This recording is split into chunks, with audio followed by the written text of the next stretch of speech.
Hello and welcome to Straight Talking with Sian Horn. We are at the Republic of Work, who are our sponsors, an amazing co-working space in Cork City. Today I am delighted to invite my pal, someone who reminds me of myself, although he's a bloke and... Yeah, no, maybe he doesn't remind me of myself. but we have a lot of same opinions, so I'm delighted to introduce Jay Woodard. How are you? Good, thank you for having me. Yeah, I often say that. I start those things and then think, no, actually not. Yeah, you talk before you even think. Yeah, absolutely. Honesty Tourette's, people say. Honesty Tourette's, that's good. And actually at school, every teacher wrote, we wish Sian would think before she opened her mouth. Yeah. Nothing has changed, Jay. Nothing has changed. Doesn't have to. Not these days. Absolutely. So, I know your story. You know my story. We know that Straight Talking is all about people. Mm-hmm. And the people behind their brands. Then we're going to pick a couple of subjects that we're going to talk about, and we're going to finish with that nice handy Q&A just to dig a little bit deeper into your quick thinking mind, I suppose. And the fact that I didn't even remember to send you the questions, it's even better because now it's really going to work. Yeah, exactly, yeah.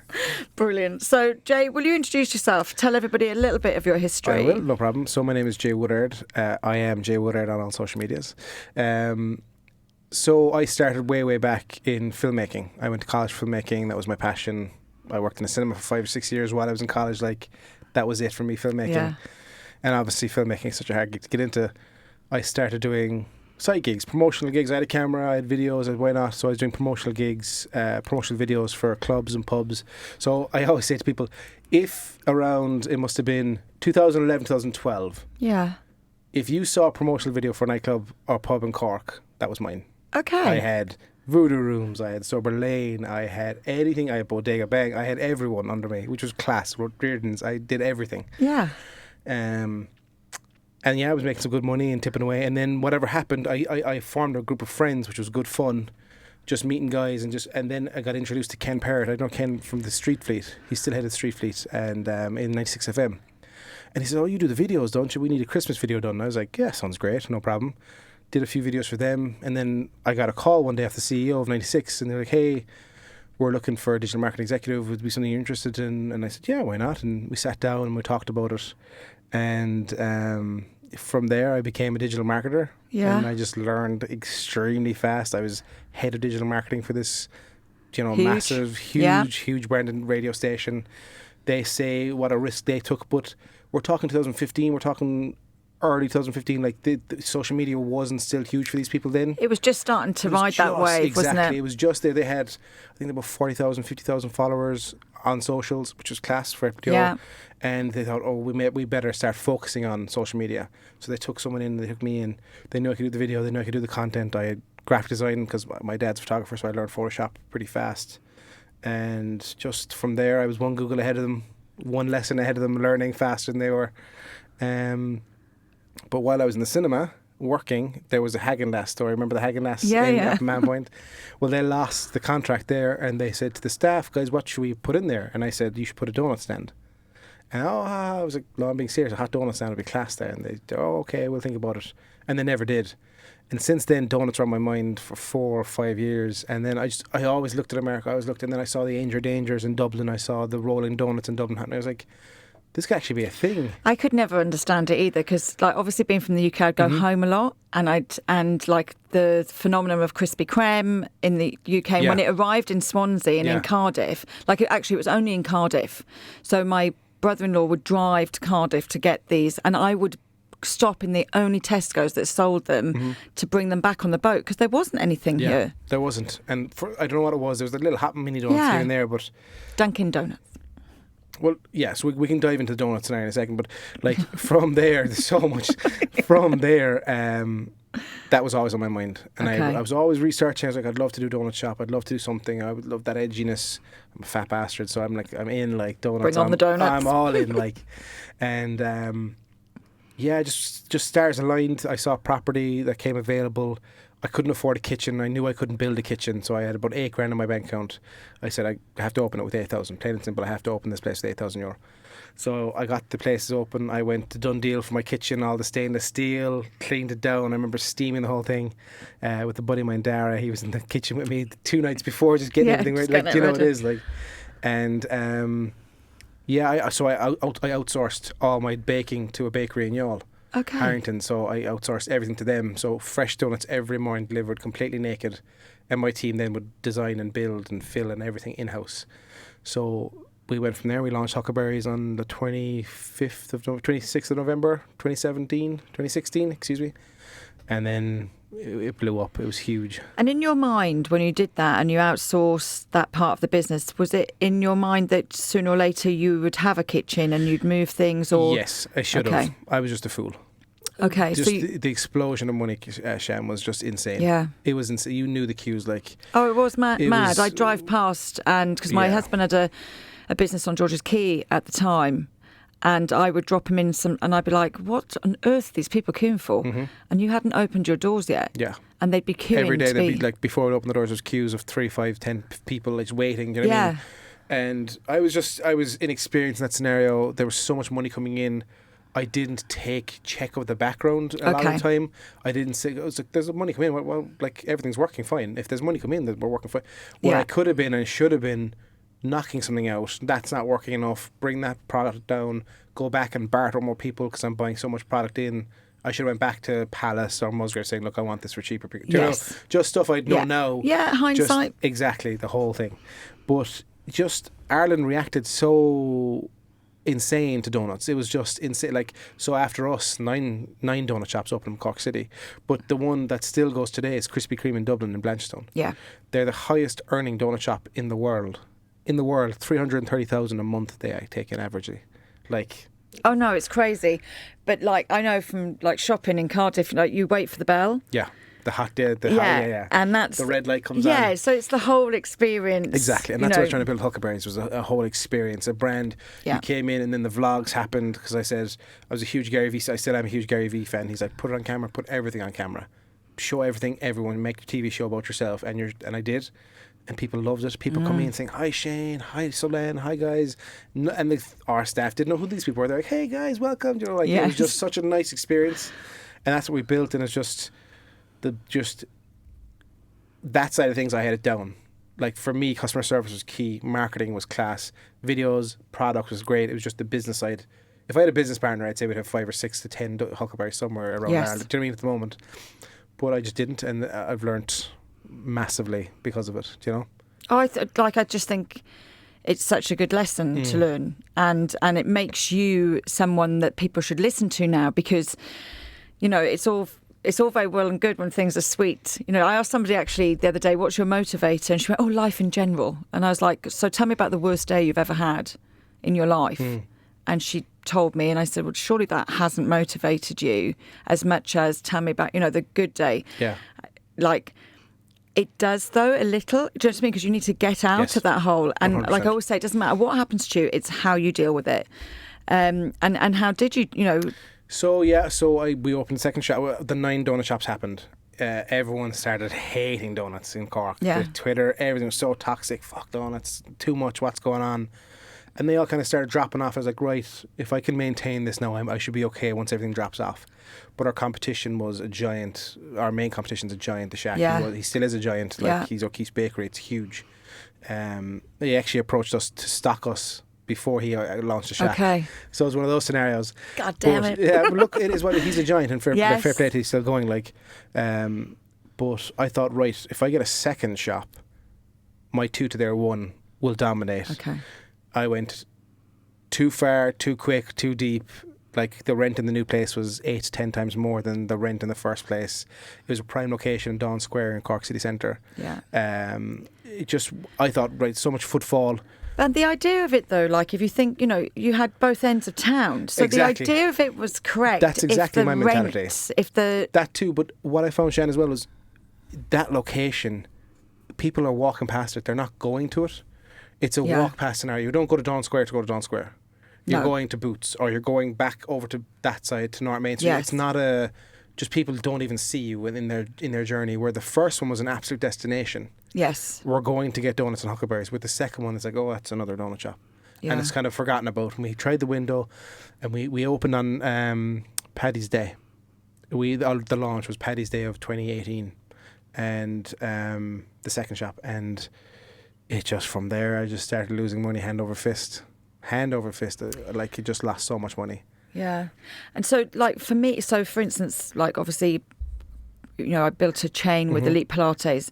I never diverted from the arrows.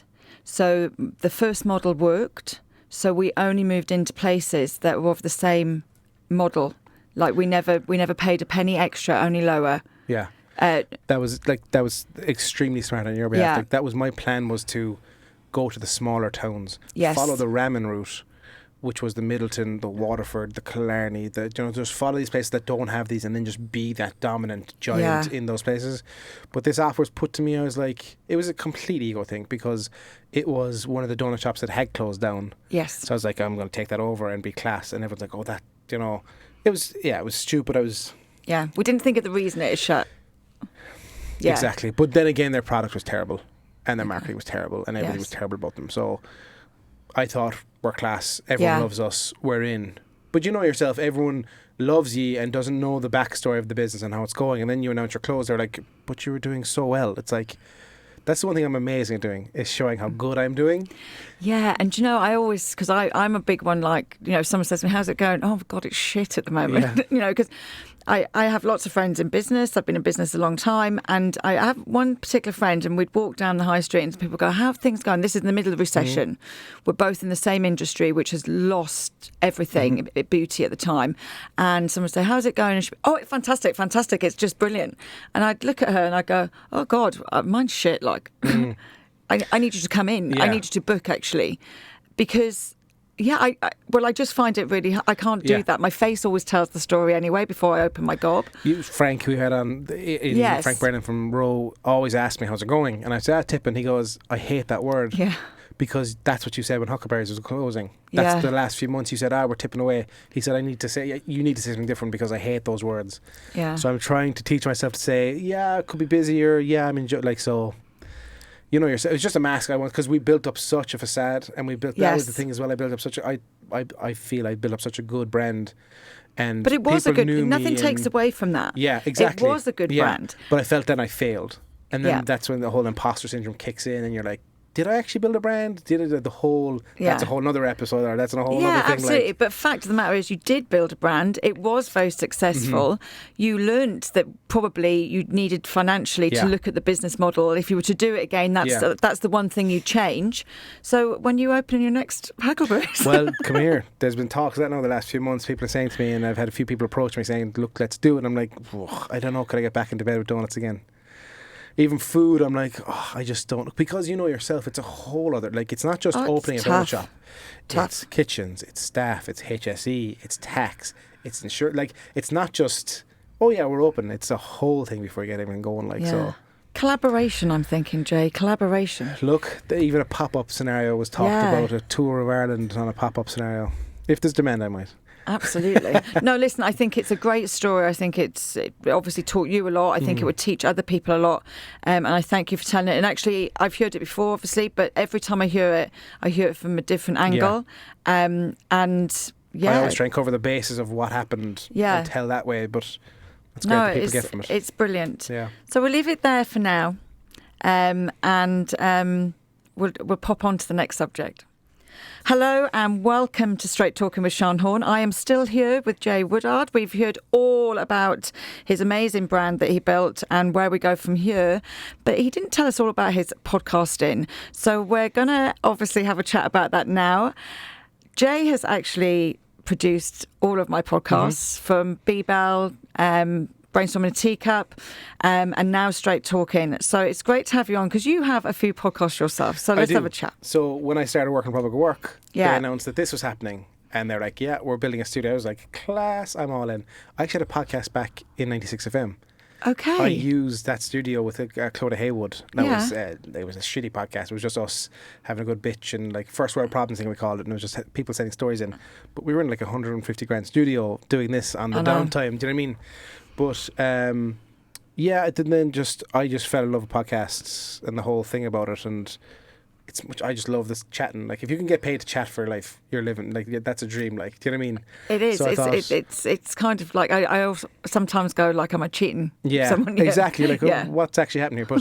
But again, when I heard this was happening, and I talked to Frank, and I said, "Look, Frank, I'm happy to produce. I'm happy to do all kind of stuff." He said, "Great." So I kind of met up with the engineers and the technicians here. I learned the boards, what they're doing, all that kind of stuff. I knew the software already, and then any clients that came in, I was producer, and I built the packages. Obviously, it was marketing for the thing, so I knew exactly what to be saying and doing. But then when I left Republic of Work, as you say, we worked out a contra deal. Love that word. So I produce all the guys' podcasts. They gave me a membership in Contra Deal, and I love being here. I love this place. I really do. Like, I've worked here, and I'm still here in most days of the week. Do you know what I mean? That shows how good this place is. I've gotten business out of this place. I've met people, and we've met through here. Yes. Like, so. Yeah, I'm happy to keep producing. I think, I know I've had this chat, and I had this chat with Frank. I think people really underestimate the networking that goes on in co-working spaces. I mean, I'm so pleasured myself to have this sponsored by Republic and get to use this amazing studio. Now, saying that, I've also, during lockdown, recorded on Zoom. Yeah. And we get them out. Yeah. So I think people need to understand as well, like this is like the unique space. Yes. Like this is where I'm my most comfortable. Yeah. Exactly. It's just something about the room, the deadness, the sound. It's like you go into game mode, like it's just we're zooming. You're like something falls, or you're like, oh, she's gone blurry, or you're like, oh no. Absolutely. And I think people really underestimate how important sound is. So we're always about the visual. We're all into Instagram and our visuals and how we look and everything else. But actually, sound is really important. Like, I was listening to a podcast actually the other week, and I actually turned it off because one guy was so loud. I was having to turn my volume down in the car when he was talking, and then I was having to turn it up because the other guy was so weak. And I was like, guys, sort this out before it goes out. This is the beauty of film school. When I went to film school, Ed Kadadeski, one of the best people I've ever worked with, a cinematographer, like National Geographic, all that stuff, he said, guys, you can watch bad video with great sound, but you can't watch amazing video with bad sound. Plain and simple, it won't work. People just don't, it doesn't connect. You can watch, like, you've seen the shitty YouTube videos and you're like, but the sound's perfect, so you're watching it. But if it's a shitty, you turn it off. You turn off the audio, you're like, no, it can't work. Yeah. So if you are creating content, always be aware of that. Absolutely. So I didn't know anything about podcasting in 2018. People kept saying to me, you should do podcast, Sean, because I talk a lot.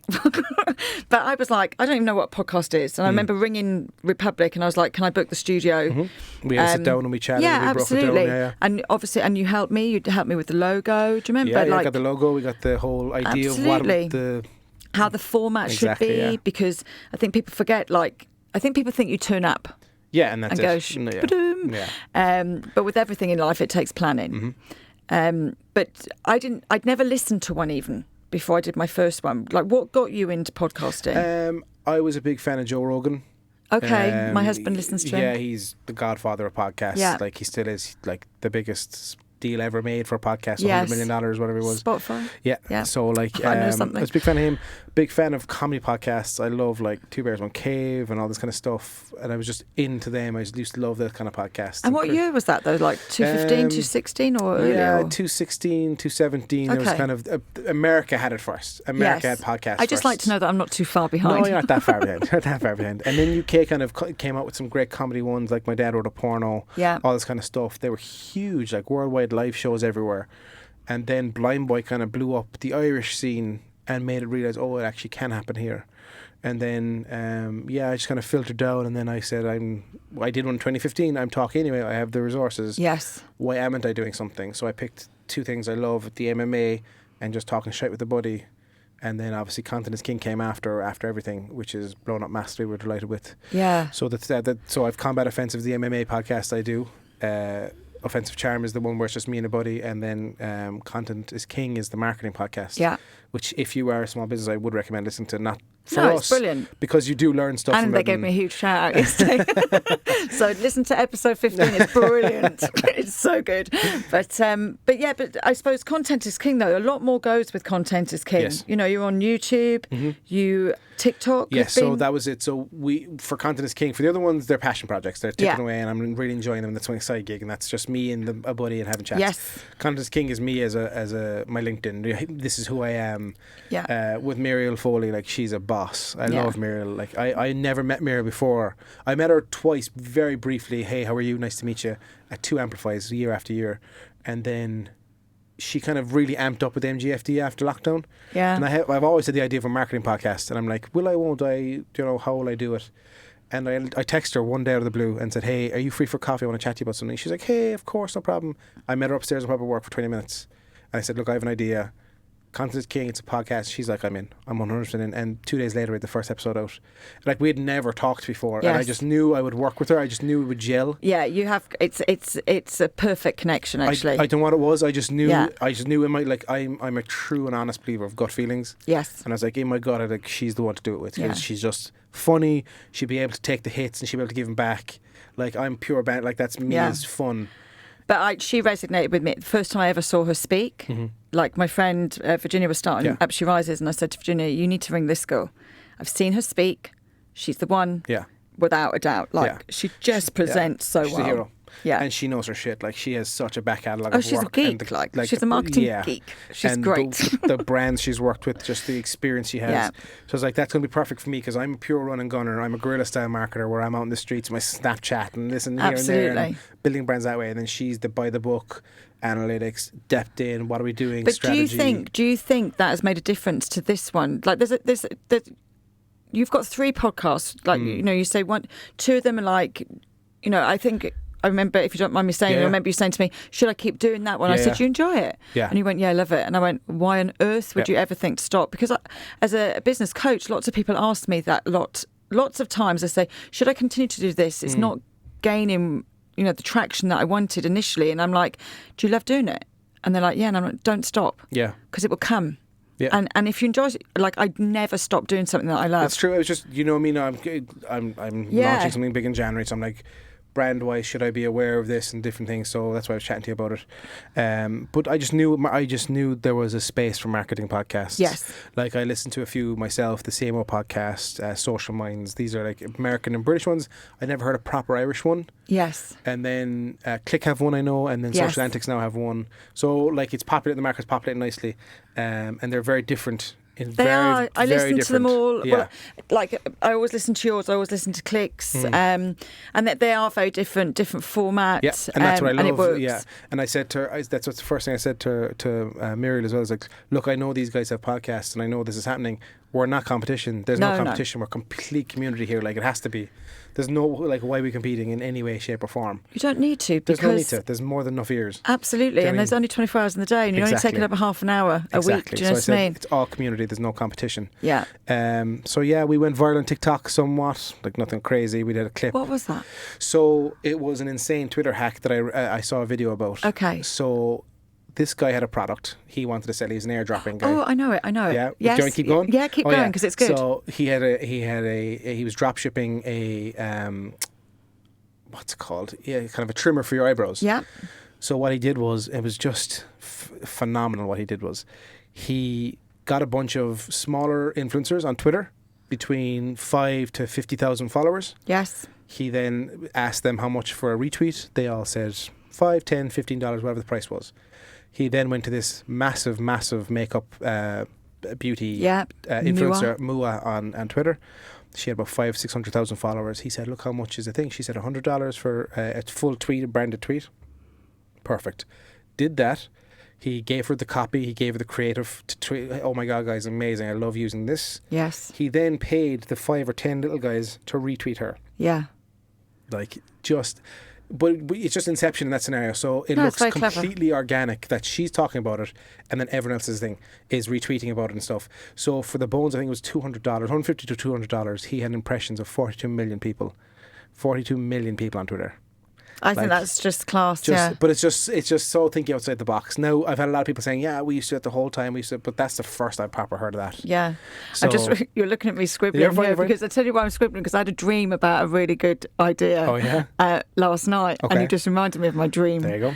And yeah, I had to write it down quick, because I've got the memory of a 49-year-old, funnily enough, and I will forget about that dream. So that kind of, we were talking about that in the podcast. It went a bit viral. Yeah. We have like 160,000 hits on it. We had 4,000 followers overnight, which was class. Yes. So with Content is King, it's so interesting that we have all these verified accounts and all these people who are marketeers following us, commenting, we love your content, we love the two of you, you're so funny.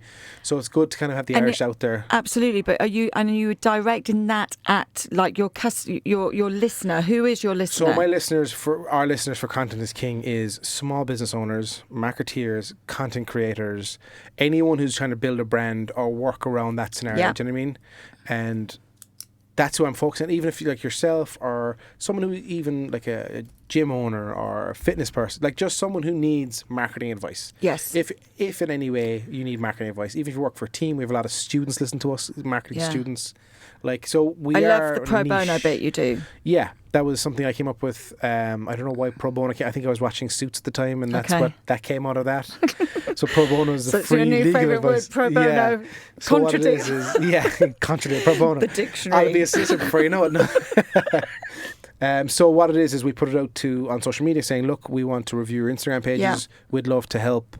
So we got a list of people just submitting. We're going to do a new batch in January. Brilliant. And we call it pro bono. It's me and Muriel literally ripping your Instagram apart. What's right, what's wrong. I think it helps. No, it does. It always fresh eyes always helps any business. Yeah. So if you were a small business, like, and I know you work with a lot of small businesses, like. For me, like I'm always telling my small businesses, try and get in and sponsor a podcast because I think from a marketing perspective, it's genius. It's there forever. And if you get in, we have this conversation often. If you get in at the beginning, it's cheap. Our first episode is the most listened episode because everyone goes back. Absolutely. And you see the numbers building then. What do you think of that? Because I, like on B-Bell, luckily I interviewed one of my best friends on B-Bell for the first episode. So it's a really nice episode. But there's some weak ones in 4 or 5, like, and I'm like, you're always wondering about that as well. I'm the same, but like, it is what it is. Content's out there, and content's subjective. Yeah. As I say, I've always said that. So like, you might hate it, I might love it. Yeah, that's the way it is. But it is. Yeah, I always found it weird. I don't think I go back to the first episodes. Have I gone back to some of the comments? I just feel it's the subject of the podcast varies. Yes. Like if it's a story podcast, then I do go back. Like Business Wars, I love going back to the first ones of that. You have to. It's a story. Yeah. But for us, we're headlines, tips, advice, tricks. So people do go back and they want to learn. So we're only around since August. Don't forget. So like, I know, it's still somewhat relevant. It's very new, and I think people forget. Like I always say, the power of the podcast, like the relevance to your business. You know, we're always talking about on social media to be the expert, to get the information out there. This is so strong. Crazy. It's crazy. And if you do get a chance to sponsor podcasts, I would definitely look at it. And to get on them. Yeah. You know, and don't wait. Like, I hate this thing of people, well, no one's ever asked me to go on a podcast. Don't wait for someone to ask you. Just DM them and say, I've listened to, you know, and don't DM them and when you haven't listened. That drives me crazy as well. I get loads, you know, you get the emails all the time. Do you take guests on your podcast? And I'm like, oh, which was your favourite? You know, which you know, what resonated with you? Why do you want to go on the podcast? And they haven't even listened to the podcast. Yeah, just do your reconnaissance. Just know what you want to do, and like if you are a brand, if you are like. So we do for Content is King, we do have packages for people to sponsor. We do pre-roll, we do mid-roll, and we do after-roll, and then we do giveaways. Like we just did a huge giveaway at Republic of Work because they're our sponsor as well. Yeah, we gave away 2 private desks upstairs, huge reception, like massive, brilliant, and that was great for them as well. But like, and I'm guessing as well, straight talking, be looking for sponsorship the whole time. It's always I mean, as a podcaster, you're always looking for sponsorship. So different people have come on board with B-Bell. Republic have obviously come on to sponsor all of this, which is fantastic. But you're always looking for sponsors. But there's always a package for someone. If you can't afford the top one, you could be mid-roll and you could talk about like, so don't. It's just, as you said, it lives forever. It lives forever. For me, it's always the key. there. It's not going to disappear in 24 hours. It's not going to be on someone's feed miles down. It's there. And if every listener, like as I said, our first episode is almost listened to, and I can see the numbers tracking back up to the latest episode. Do you know what I mean? Actually, I was talking to a lady that worked for a big agency the other day, and I said to her, like, do your clients sponsor podcasts? How many do they sponsor? She goes, do you know, that's so weird actually, because 2 years ago, a year ago, we sit around the table and we're always being like, no, they're not. We're not ready to offer that to our clients, and now they are. Yeah, they see the power. Yeah, like I don't know what it was. Like something happened again. Maybe it's like the donuts. it was building, and it just tipped, and everyone's like, "Oh, Yeah. podcast is a way of life now; it's a thing." I know, and do you know what? I'm quite obsessed with them now. And for someone that had never listened to a podcast, I think the first one I ever listened to was after I recorded my first 6. I think I didn't want to listen to one actually either because I wanted mine to be mine, and I didn't want to be influenced. fair enough. Which was a good idea at the time, but it became really relevant. I'd made the decision that I wanted to do this storytelling one with B Bell, and then I was like, actually, I love the idea of co-hosting. So this one is like completely like introduce the person, co-host a couple of subjects, because this to me is like going to Arthur Main's and have a glass of wine. Just this chat. is what I've been talking about. Do you know what I mean? Yeah. Because I'm so boring, talk about business all the time. But it's true, and I just think people need to understand, that it can be started so simply. Yes. I know in January we're going to do a little course on the A to Z, I suppose, of podcasting. I can't wait for that, actually. I'm really excited. Good curriculum I've built. Yeah, absolutely. And obviously talk to Public of Work because they're always up for this room is a dream. They have packages for everyone. So. And they really do. They did an amazing Black Friday sale, actually. The buy one get one free was crazy for this place. No, podcasting all the way, that's what I say. I agree. But you know what? Like, you see bigger brands doing it. Like, when Jameson does a 3-part podcast series on the history of their brand, that's genius. Yeah. Do you know what I mean? Like, bigger brands, like, whoever you are, you can tell the story of, like, even if I did a Huckleberries brand when I had it, for, like, I have a 53-episode vlog. Yes. If I could convert that to a 4-episode podcast, and, like, it's a whole thing you can do to help build your brand, and it's content for you as well as a brand. I see something on the horizon. You know? Brilliant. Thank you, Jay. No worries. Hello and welcome to Straight Talking Podcast with myself, Sian Horn. We're in Republic of Work, our sponsors, and I am here with Jay Woodard, and we're going to have a little chat about marketing. Yeah, girl. It's such a big subject. It's massive. It's just such a big slice of the pie. Like, I'm head over heels for it, and it was so random. Again, it's only 5 years that I'm in the marketing pool, but I've made sure I'm in there, like swimming with harpoons. Do you know what I mean? Yes.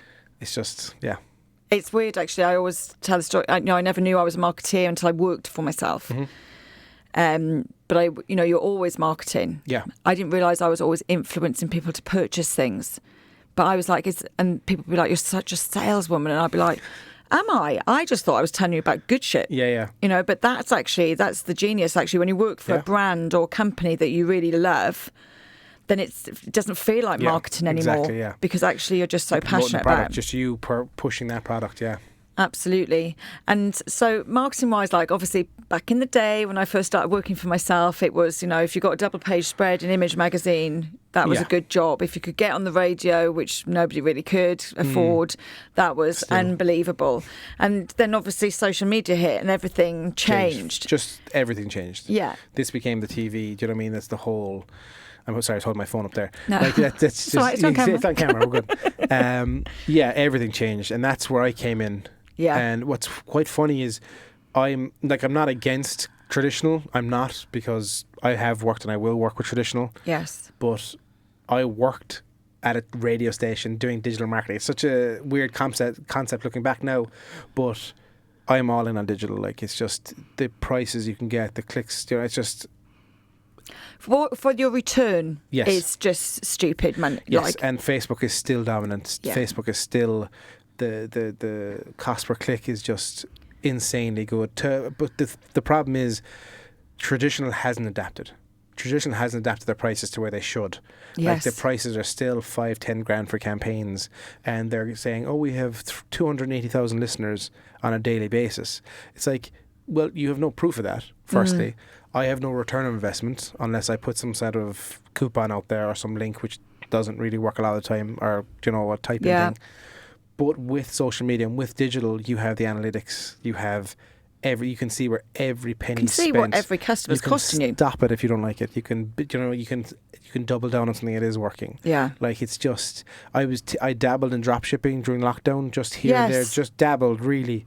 And like, you'd create 20 creatives, you'd create 20 audiences, you'd run it for one day, then you'd eliminate them, what's not working, you'd double down on the audience. Like, it's just, you get really involved in it and you show it. But like, there's some people making, like, they put €35 into campaign and making 3 or 4 grand out of it. Oh, yeah. Do you know what I mean? And that just shows you, if your product is good and the marketing creative is good, But I'm a pure creator at heart. Like obviously filmmaking was my first love and still is passion and all that stuff. But I think that's when for small SMEs, which most people that would follow myself, that's where they're coming from. They're working for themselves, or people get very confused by different marketeers Yes. and who you should employ, and sometimes in my business they'll come to me and go, but I've got this person, but I don't know they Yes. have no information. Yeah. I'm like, but you're employing a content manager.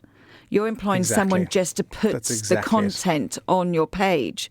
They're not a digital marketeer. Yeah. That's Yeah. the back of house. So it's a double-edged sword in the scenario of you want to hire someone to create content and run your social media pages, but you can't afford Yeah. the high-end people. Not being smart, but like myself or Myriad, who are experienced in this stuff, and we know that game. And when you hire someone for 150 to 200 euro a month, you're going to get your content created, but there's no strategy there. There's no. Unless obviously there's the one or two who are shit hot and whatever it is, they're just growing and they're just starting out and they're just growing. Fair enough, but there are companies out there, there are people out there who have 10 clients and it's 200 euro each a month, and that's what they're getting, or they're getting a bit. They have more clients, and they're completely swamped. They can't focus on you as a client as a whole.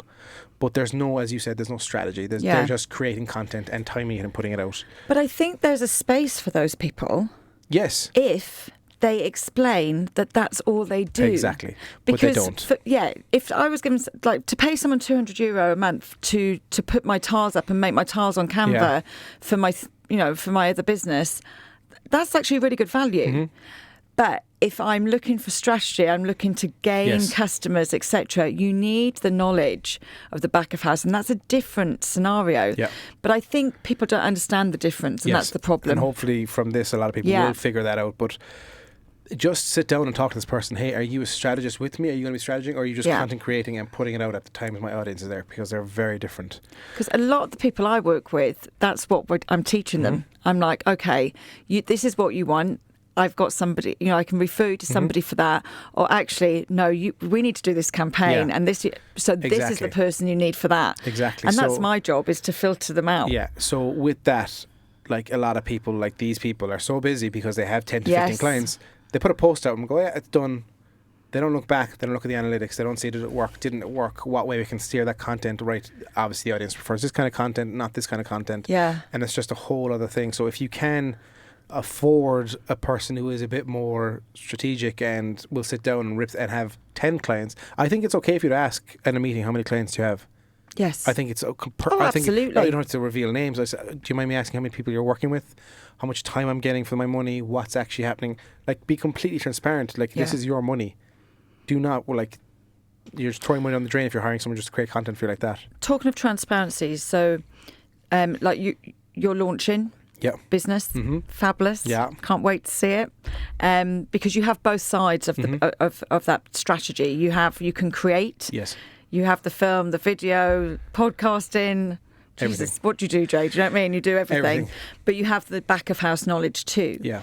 So if I was a client, quite often, I say to people, I think you need this person. They'd be like, oh God, I'd be too frightened to email them because I can't see any prices on their website. As an industry, that tends to be the case. Do you think that's right or wrong? Or See, I actually had this conversation with Muriel the last day because Yeah. I was talking about what I'm doing and what my pricing should be, and she actually went against what you said. She said it's bespoke to every client. I can't just put I think that's price. a cop out. Yeah, but she says because she spends so much different time with different clients, and I think the same with the marketing, that you will put different stuff in. I do agree with that, but my argument would be I think there should be some sort. For me, this is my thing. Okay, if you're a digital marketer and decide that I suppose it's your customer. So if you decide your customer is going to be small business and SME, there has to be transparency, or they won't. You won't get as many of them. Yeah. But there's nothing wrong. So, for instance, I have a package on my website which is like a support package, and if they need more of me, it's X amount per hour.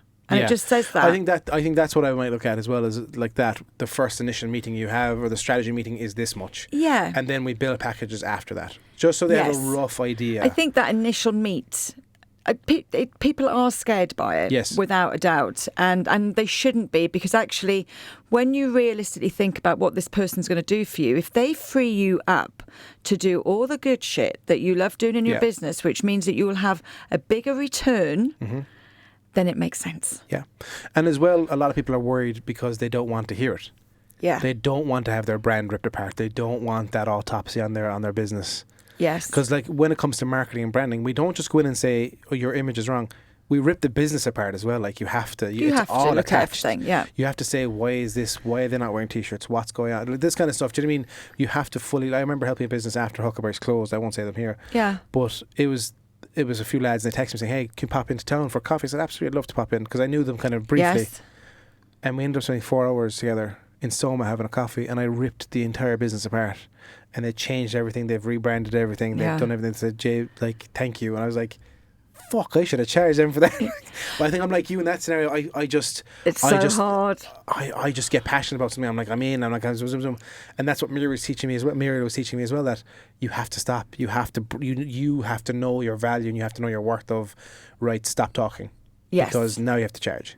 But it's very difficult. You're a generous person like myself, and yeah, I mean, I knew, I did a lot of pro bono during lockdown, and I knew I had to monetize it. And actually, the club that I started is how I did that. Yeah. Because it enables me to give information to people, and actually, more importantly, they give information to each other.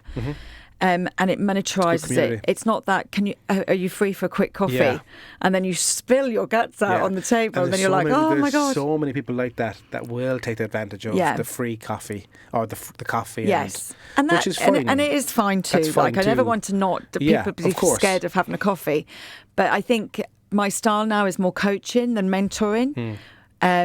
And a lot of people recently have asked me why are you doing that? And I said because in mentoring I give people the product. What I think is fantastic at what you do is people can't bring a pen and pad on a walk. Yes. So they can't write down what you said, so they have to come back to you. Yeah. Because you then pitch yourself and they're like, oh yeah, because you do the walk and talks, isn't Walk it? and talk is really important for me and actually it just, in the fresh air, you get much better clarity. It is that simple. So yeah, if it's a nice day, I would rather meet people for a walk and talk about their business and where they're going than sit on a Zoom or the office. Yeah, and you're moving and the blood's flowing. Absolutely. I get Because you. you do. Yeah, but they're not writing down, endorphins. they're not writing notes. There's They're no not writing phones out. notes There's nothing either. like that. Yeah, so it's- absolutely. Yeah. They are definitely not writing Yeah, notes. it's smart. We are walking. Yeah. But like I love all aspects. Sorry, so hit the mic. I love all aspects of marketing, and I think there's loads of tips and tricks that people don't utilise enough, like secret little ones, I suppose. And like one that I like, when someone tags you on Instagram, like I just find that really, really annoying. Why? Because it's not the tag. I Okay. don't mind the tag. The tag's fine. I want to see what's going on and I want to share their posts and whatever. But I don't want to see that everybody commented on it afterwards. Okay, well, I just hit the 3 things and turn off notifications for this post. So when you get the Oh, notification... you turn the notification. Yeah. Oh, do So you know if- what I do? I untag them. Oh, no, that's silly. Just go to the 3 dots and say turn off notifications for this post and then you won't see them. Yeah, but so many people tag me. I haven't got time for that. Girl. So you won't tag everything, though? But no, I don't untag their stuff. If I want to get something out there, I tag and then I whip them off. So they see Sean has tagged you, but they don't Okay. see anything else. Okay.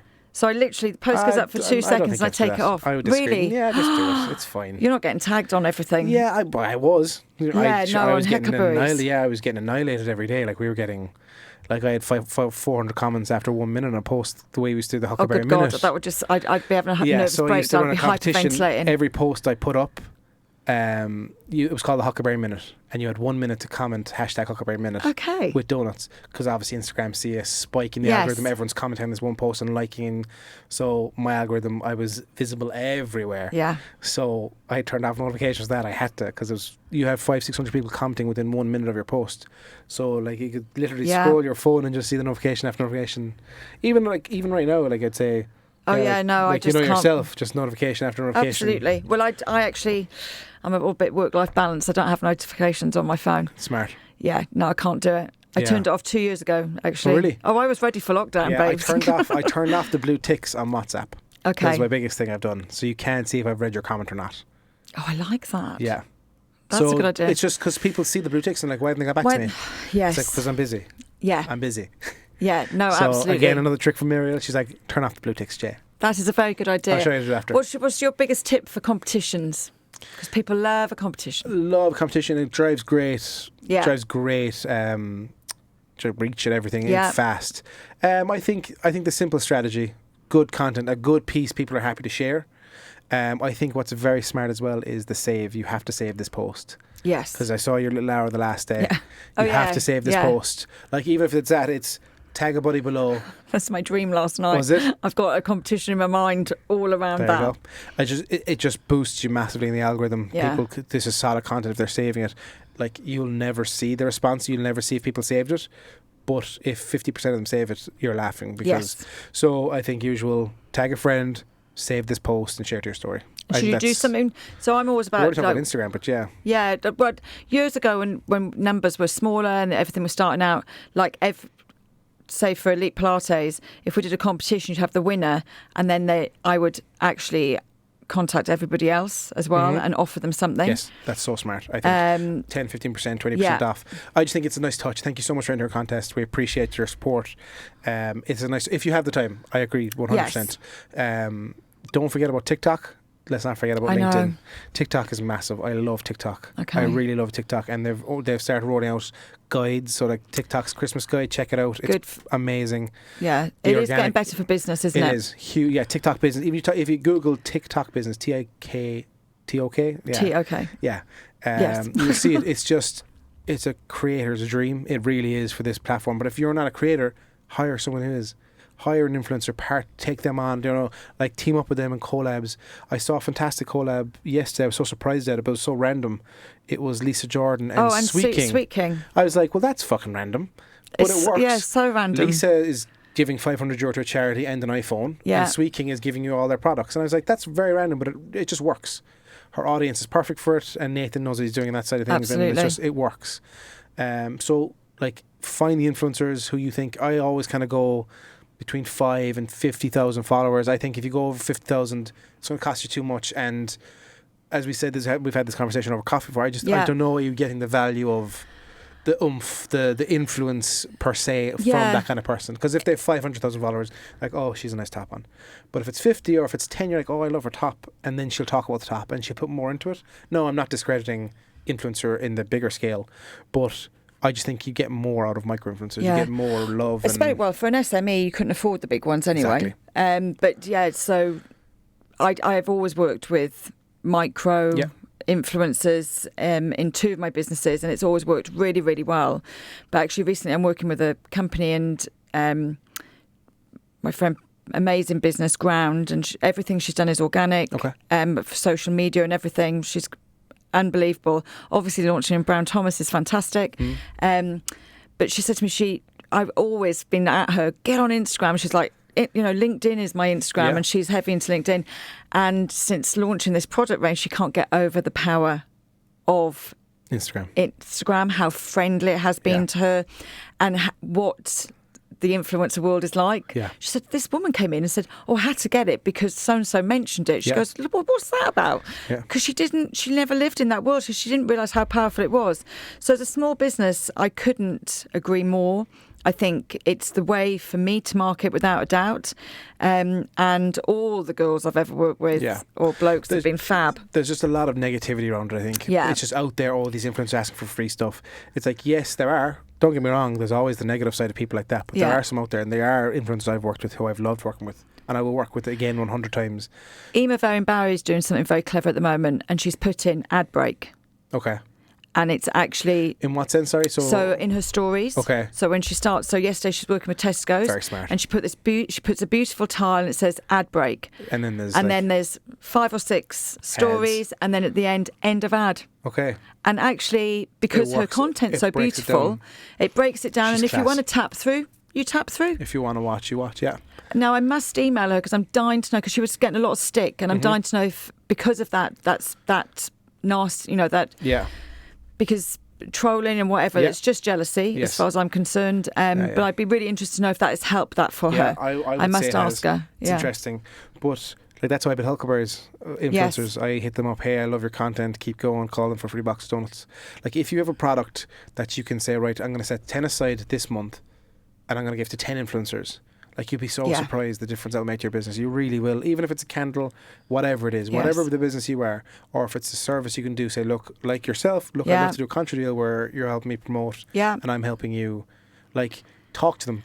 They're always up for something. You have to understand that it's part of the marketing budget. Yes. It's not, you're not given a gift. No. It's in your marketing budget. Yep. So from a financial perspective, guys, you write it off. Yeah. You can write that stuff off. Yeah. And for giveaways, if you are a small business, don't forget, if you're doing gift cards and giveaways, this can also be written off in your tax. Just keep obviously a paper trail of everything. Like, you'll see businesses buying gift cards for all their employees, and oh my God, I got a €300 gift card. What an amazing. They're just writing off the tax. We're allowed to write off £500 a year. Yeah. So, like, I'm doing that now. I work for myself. Yeah. You know, I'm actually an employee of my limited business. So I will buy before the end of year, get my €500 voucher for whatever hotel I'm going to. Exactly, and write it off. And write it off. 100%. I completely agree. No, it's great. Yeah. So lastly, LinkedIn, we have to touch on it because I do think it's so powerful. It's extremely powerful and it's so organic at the moment. Now, we were talking about the last podcast, they're rolling out. Like, how do you feel about LinkedIn stories?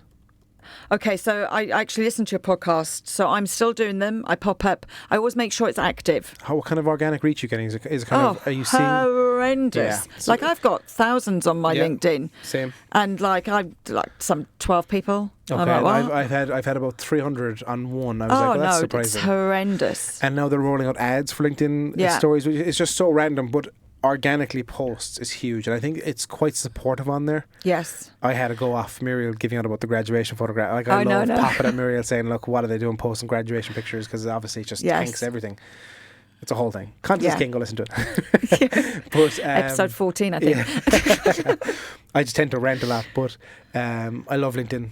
Like now when I launch my whole new brand I'm going to do in January, I do think a lot of it will be LinkedIn, obviously LinkedIn related, and it'd be huge. Like it beats me. It's funny actually because we're talking about normal marketing papers, etc. So when I launched the club, we hit every paper. We were in the Irish Business Times, we were in the Echo, the Examiner, and a few online. That was all on LinkedIn. Shares were huge. Yeah. Did you get any feedback from papers? I saw you in the paper. I heard about you in the paper. Yeah. You did? Yes. Okay. Yeah. To be fair. Only on LinkedIn. Okay. But definitely. They got onto you in LinkedIn saying, hey, I saw you in the paper. Yes. Okay. Yeah. Can you tell me more? I read your article, whatever. And then, so I left the paper because I wanted to see if there was anything going to come back. So I didn't put the articles up for a few days until after they come out. Mm-hmm. And then it was lovely to be featured last Monday. So the questions came in before I put the posts up, which was important. Yeah. So yeah, it's still there. I'm worried for it, without a doubt. There's still an audience there. I love... One thing I do love about radio is live reads by DJs. Yes. I'd still invest in those. I do think, because I listen to DJ when he talks, but if an ad comes on TV or the radio, I change the station. But I listen to the DJ talking. Yeah. And if it's good, if it's quirky enough, people will listen and people will hear. So I do honestly believe in live reads still from a DJ on the radio. I would. I think people, it's and when you make it fun. Yes, exactly. You have to make it fun. Like, with the, I keep saying the new thing I'm doing, but like that's the main thing. So like we're focusing on mass intimacy, on like your story being just intimate, the mass, but to one person, if that makes sense.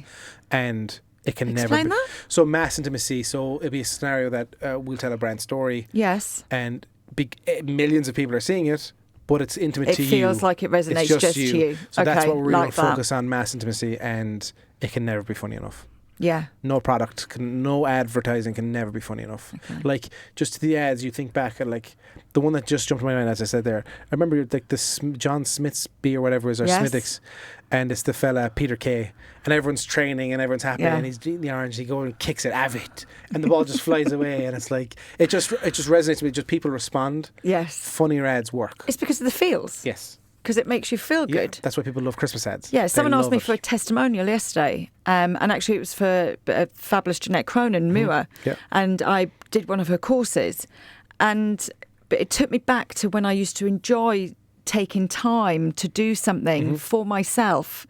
I could have just gone, course was great. Yeah.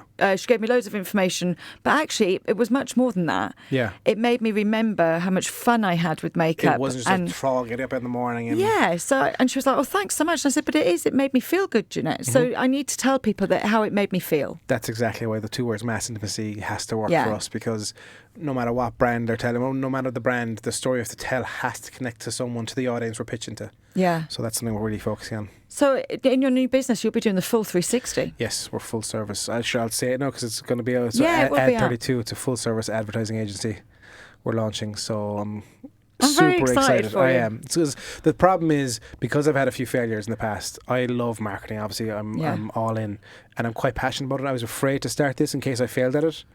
So I was like, do you know what I mean? That feeling, like I don't want to do it because I don't want to mess it up. But I went away to Egypt for a few weeks. I kind of was with myself, and I was like, you need to do it. You need to focus. But on the other side of the cards was a rebranded Huckleberries launch. Yes. And I was like, I'm going to go for because I've done one and failed, I'm going to try the other one. Yeah. So Ad32 it's called. But do you know what? You're following your passion. Yeah. Passion products, they win. Well, this did, and no, don't get me wrong, I was extremely passionate about the donuts. We all love donuts. Yes. But you can't eat donuts forever. You'd be sick. And I think if I told my wife I was doing donuts again, she'd leave me. So Oh, she's amazing. fully supportive of me, whatever I do, Brilliant. so she's amazing. Well, I'm delighted for you, and I can't wait to see the finished product. Well, I might have seen it by now, but anyway. Thanks, Jay. No worries. Hello and welcome to Straight Talking with myself, Sian Horn. We are in the Republic of Work, my fabulous sponsors, and I'm here with Jay still. Yes. We are going to do quick fire questions, Jay. Oh, no, okay. Okay, Yes, now, there's no okay. major pressure. Anybody that listens to the first episode of this batch will know that I forgot to send Jane the questions, so sorry about that. But I kind of like that, actually. Maybe I'll just do that forever. I think you should do that. Yeah, Put them on the spot. Actually, even the other day, I was a guest on something, and they said, "Do you want to get on half an hour before we can talk through?" And I went, it's not natural, like. No, you're fine. Yeah. I was like, "Excuse me, I'm a pro." But that's how at we do our this." podcast. That's how I produce your podcast. Yeah. The formats isn't. It's real. It's a conversation. Absolutely, it's the chats. Like only unless you really fuck up midway through, or I cut it out. But you other know than what? that, we've In never done all that, of have them, we had to edit one. Because somebody mentioned, it was right at the beginning, because somebody mentioned something financial that they weren't supposed to. Okay, yeah, that was right. That's literally it. Yeah. Yeah, no. It's just better. It just flows better. I think so too. And actually, some people get nervous of that. And when you see them, when they finish in here, they always go, "Oh, I really enjoyed that." That was nothing. Because I'm like, all we were missing was the glass of red wine. Yeah. But anyway, let's go for it. So, is working for yourself everything you ever wished for? Yes, 100%. I love it. Just I don't bang. think I can ever go back to work for someone else. No, I don't ever. think anybody have you. Do you know what I mean? That's the problem. As amazing it is to be a number one, being a number two in a company is just as good. But that's a whole other conversation. Yeah, no, and I was a number two for a long time and absolutely loved it. But I love being a number one. Yeah. I discovered actually this year.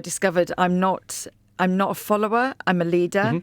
And I kept trying to follow, and it didn't it sounds work for me. cocky, but it's true. Like, it sounds, when we say that kind of thing out loud, it sounds like, oh God, but like, it's true. Like, I'm not a follower. Oh, shit. Not at all. No, I would say it as well. Yeah. I'm not a follower. I can't, because if I know you're doing something wrong and I want to fix it, but I can't fix it because it's your problem. Yeah. It's like, it's a kind of control freak thing, I think. Yeah. Like, my wife would say the same thing. Like, it's just a small bit of a control freak. Like, I know exactly what I need for this brand, and yes. You're doing it wrong. Yeah, I know. I always said I wouldn't be frightened of flying if I flew the plane. Yeah. What do you wish someone had told you before your first ever venture? Take care of the pennies properly, because the pennies take care of the pounds.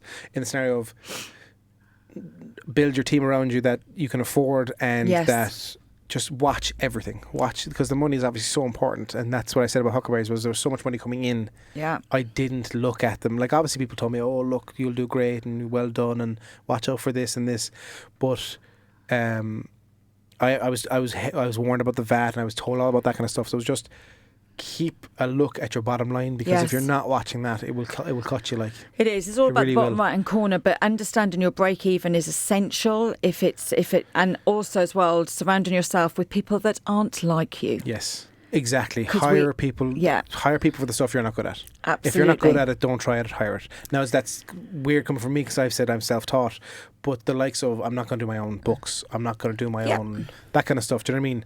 But just know your costings, know your, break it down to your last, because a lot of near the start, I didn't have a full breakdown of costings. At the very end, I actually brought someone in who did a full stock rip down of pricing, costs, how much your box is worth, what's this last. You know, like, it's just, you need to know it. Yeah. You need to know it. I think we spoke about this before. A friend of mine who's in catering, she said to me, would you pay this for this product? And I said, well, how much did it cost to make? And she went, oh, about. And I went, I don't want to know any abouts. Yes. I want to know. This exists because people are like, oh, geez, €3 very dear for a donut. Yeah. I was like, I've actually said this to people, to customers, you're a bit pricey here. I was like, it is, yeah, but we have a baker gets up at 2 o'clock in the morning to bake that donut for you, then delivers at 7 o'clock. I have 3 staff in here who fill the donut, design the donut.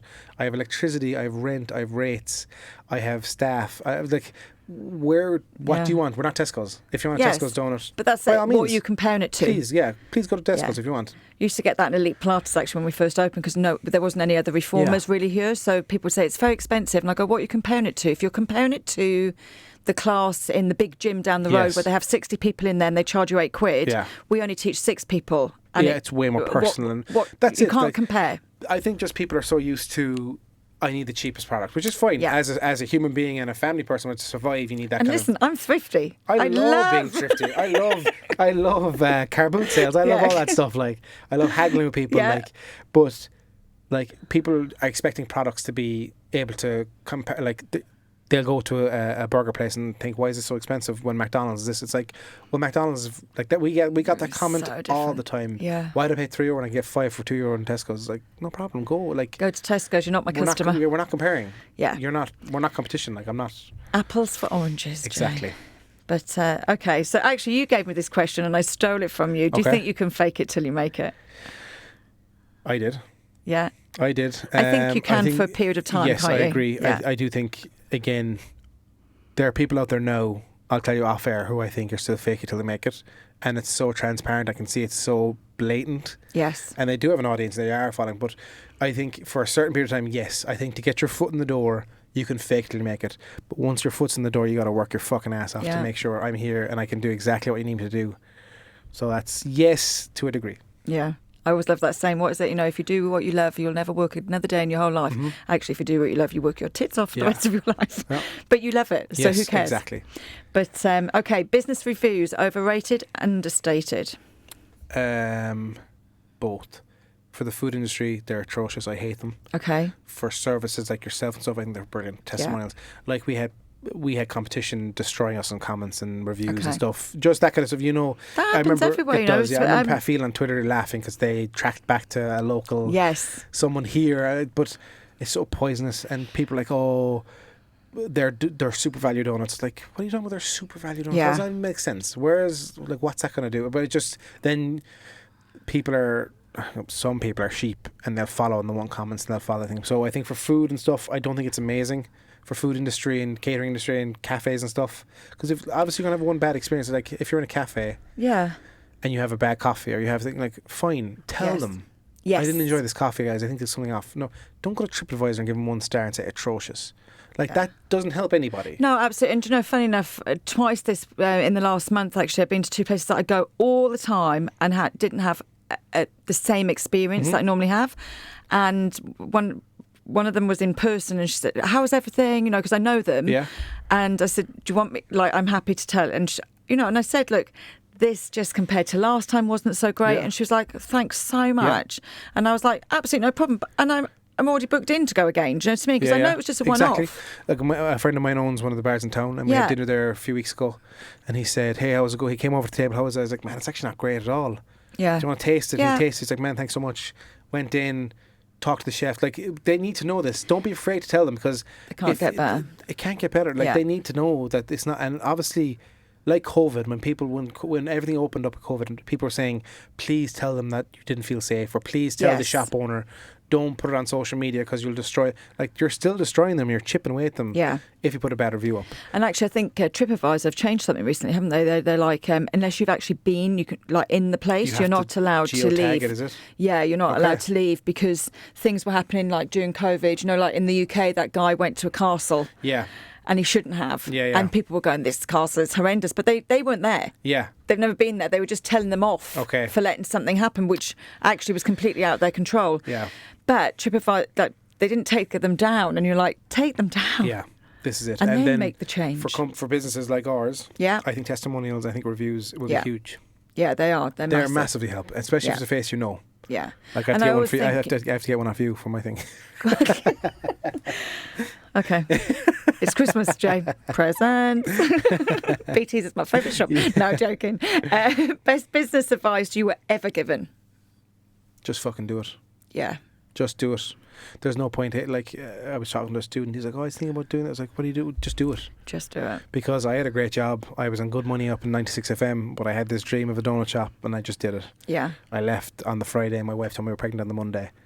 We have to get in. Like, we have to do this. Like, Yes. it's just that scenario. Just do it. And it will always find a way. Yep. Absolutely. And even if you fail. But you don't fail, you learn. Exactly. And I feel Like, I'd rather listen to you today than listen to you at the beginning if I could. Do you know what I mean? I was a cocky prick back then.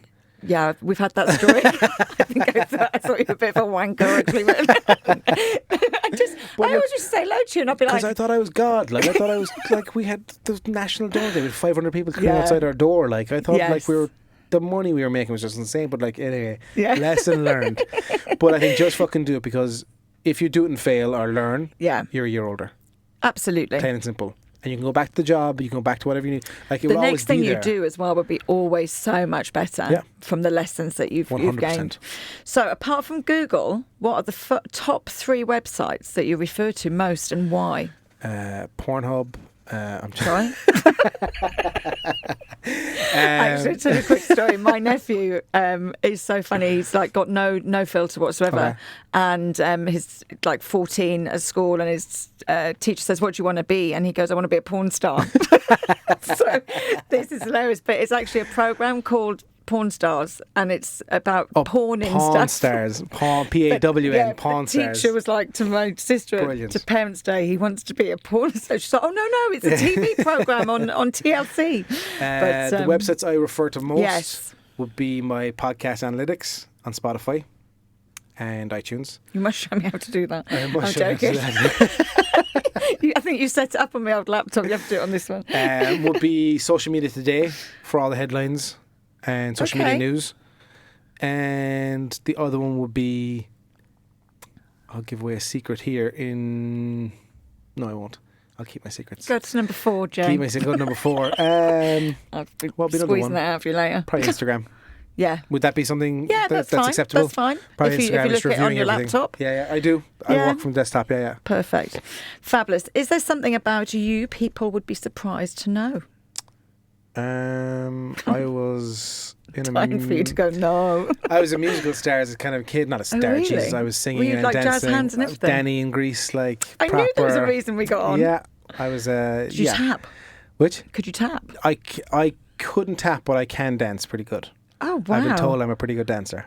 Okay. So, yeah. Oh, when all this is over, Jay, we can Yes, do Queen. Social Media, the Yeah, musical. we'll go with that I'm a good dancer. Okay, like that. Something I didn't know. Who is your business crush? My business crush. There's a few I have. Gary Vee obviously is a big one for me. I love Peter McKinnon. He's a photographer in Canada. He's class. I love Ryan Serhant. Do you know Ryan at all? No, I don't. Check him out. Ryan Serhant. Serhant. I read his book there, Selling the Serhant Way. So he's the biggest real estate agent in New York City. Okay. And he's done this in 5 years, 6 years. And he's a vlog. He's extremely passionate. His book is so easy to read. He's a new one. I'll have to get it for Christmas. It's so good. Okay. And he's just all about the philosophy of, like, he was an actor. He started selling real estate when the whole crash happened in 2008. And then he's just built this empire. And he's literally created his own content house in the last year. Amazing. So yeah, he's always a philosophy. And I've come to terms with it. Yes. As many balls in the air as possible, because if one falls, there's plenty more to keep going. Which I've kind of juggled with, as pardon the pun, because I've almost taken too much on, and other stuff has suffered. So it's I have to balance it. So if you can, Selling the Serhant Way, I think it is called, and it's a good book. I read it about 3 weeks. I got it done, and I here. Well, your last recommendation, you sent me that link for the. Oh, it's so good. Billionaire. What's it called? Undercover Billionaire. Yes. Now, I thought it was that TV program on Channel 4, but it isn't. No, it's not YouTube. the Undercover Boss thing. That's a piece of shit. But But there is an So undercover millionaire good. as well, Yes, see? yeah. Because actually, when I lost the link, it took me to a bloke in Cork, Oh, did it? a millionaire living on Shandon Street. Oh, really? And I was like, I used to live on Shandon Street. I'm going to watch this. But it was really good. So Yes. this guy's given €100 And a and truck, and a has to truck. make, and a truck, yeah, and has to make $1 a million $1 in 3 million months. business in 90 days. So good. And it's real. I do like some of those can be quite fake. I do think that's real. It's Yes. discovery. Like when he got sick in the truck because he was sleeping in the truck Yes. for so long. He like you saw him get sick. You saw him like. Yeah. I feel it was A, quite a real. couple of the people were definitely set up for him to meet. Do you 'cause think? I watched the after show. Okay. So I was Oh, like, geez, yeah. you were all in, Oh, I were was you? all in. I watched it in one night. So good. I couldn't stop watching it. Yeah. My husband was Undercover like, for Billionaire God's on sake, turn YouTube. that off. But yeah, afterwards, so they hadn't, not set up, but they said if there's a job available, this Oh, guy's yes, going to excuse come me, in. I know what you mean. Bits and Yeah, bobs yeah, like I knew that. Yeah, I knew that. But yeah, no, I loved it. It showed the power of people, the power of community. And just drive. Everything. Like I love the mentality. I love these kind of. I love the money mentalities people have. yeah. Like I love Rich Dad Poor Dad by Robert Kiyosaki. I love that mindset. Yes. Like real estate is the way to go. Like if I get any money in the future, I'm investing in real estate. Like that's the way. He has Okay. 6,500 rental properties under him. Really? Yeah. And there's me with one, and I'm trying to work out how Do he you makes know? any money But because the see, VAT he- man takes all mine. Because he and you have a property that you're renting out, is it? Yeah. Oh yeah. So that's Shocking. it. Like this is it. Was like so. A friend of mine saying he's going to get 2 houses this year. I said, why not get an apartment block because it's going to cost you around the same. Yes. And then you have 6 incomes instead of 2. So like it's just different mindsets like that, you know. Absolutely. And there's more tax write-offs. But look, this is a whole other podcast. But that millionaire, that is another podcast, but you have to watch this program. And that millionaire, actually, he learned so much more than money yes. through that Undercover, yeah. process. Well, he That's what says- I loved about Yeah, it. so he started off with nothing and then he obviously became a billionaire. Yeah. So Glenn Stearns is his name. You can check him out on Instagram, whatever it is, but Undercover Billionaire YouTube, I definitely recommend it because what I loved, the first thing he did was he went to see what people wanted. He went to Find Facebook your ads, buyers. he went to the Craigslist, Facebook Marketplace and clicked wanted. He saw that people wanted wrought iron and tractor tires and he went and found them and sold Yeah. them. Which takes you back to the first thing in business, know your customer. So he found the customer first and Yeah, then he provided that's them with the exactly it. service. Whereas I go into people a lot of the time, the first time, like, who's your customer? And they're like, well, we can't sell to everyone. And I'm like, it's impossible. exactly. Let's break it down. Yeah, who is your like for the marketing podcast? We're students, Yes. small SMEs, marketeers, like so. Know exactly who you're selling to if you can. Know your customer. Yeah. No, it's good. We talk too much. do. Top 3 podcasts. Content is king. Content is king. B-Bell. I love Straight Business Wars. talking. Business Which Wars. one? Oh, Business yeah, you Wars do love is that. so good. It's like one of the best marketing podcasts you'll ever hear is Business Wars, Coca-Cola versus Pepsi. Pepsi. I listened. Now they've done one TikTok versus Instagram recently. You love it. It's Yeah. super interesting. Okay. Business Wars is definitely one to check out. Content is king. Throw it in there, lol. And So 12. who else do I listen to? I listen to Two Bears One Cave. It's Okay. not for everyone. Okay. It's 2 men in their 40s. They're two famous stand-up comedians, and they're talking about their experience on the road. And what's it called? 2 Bears One Cave. My husband will love that. 2 best friends, just reaming on each other, just having absolute crack. One is so different to the other. Like, but if you do, it's American. People don't like it, but I do. I'll Some people go don't like home it. and my other half will say, "Oh, I've listened to all of them." Yeah, That's I love right it. down Yeah, his yeah. street. What's the top of your business bucket list? I think you might be about to do it, mightn't you? Probably, yeah. With the agency, probably that. Or I had the chance with Huckleberries to franchise, Yeah. and I didn't. I should have, I think. Could you do it? So this is my thing with franchising because I went down the franchise route myself as well. Yeah. And actually, my accountant said to me straight away, "I don't think you could do it." Mm. So this was a guy who came to me, Yeah. who's a company outside who franchised it for Yes. you.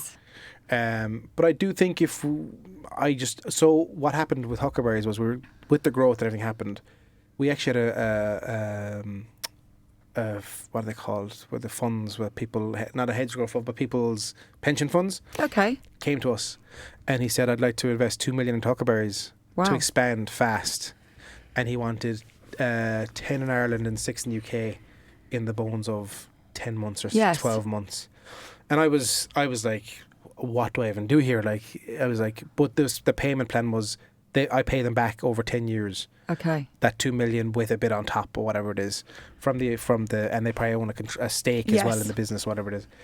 But I didn't know what to do, and this is when I went to New York City and I spent time with Gary Vee, and I actually sat down with Gary and talked to him about the whole thing, and he said, have you ever grown a business? exactly that fast? I said no. I said, have they? And I said no. He said, well, don't do it. Don't do it. Because you'll get to the 10th one and the first one starts failing. He says you have to have some experience within that scenario, and you're the one who loses here. Yes. They take everything if Yeah. you lose. Like, it's win-win-win for them. So what are you doing? I know you want to get there. I know you want to grow fast. Yeah. So can you imagine if I did that? If I suffered on 2, And you'd made the decision to work for yourself, and that wouldn't be working for yourself. exactly.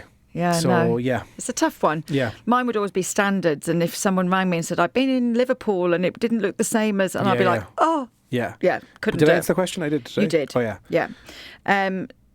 Oh, no, you didn't. Bucket list. So franchising, I would like to look Yeah. at the idea of like, I love like McDonald's story is amazing to me. Yes. What they did, I love that idea.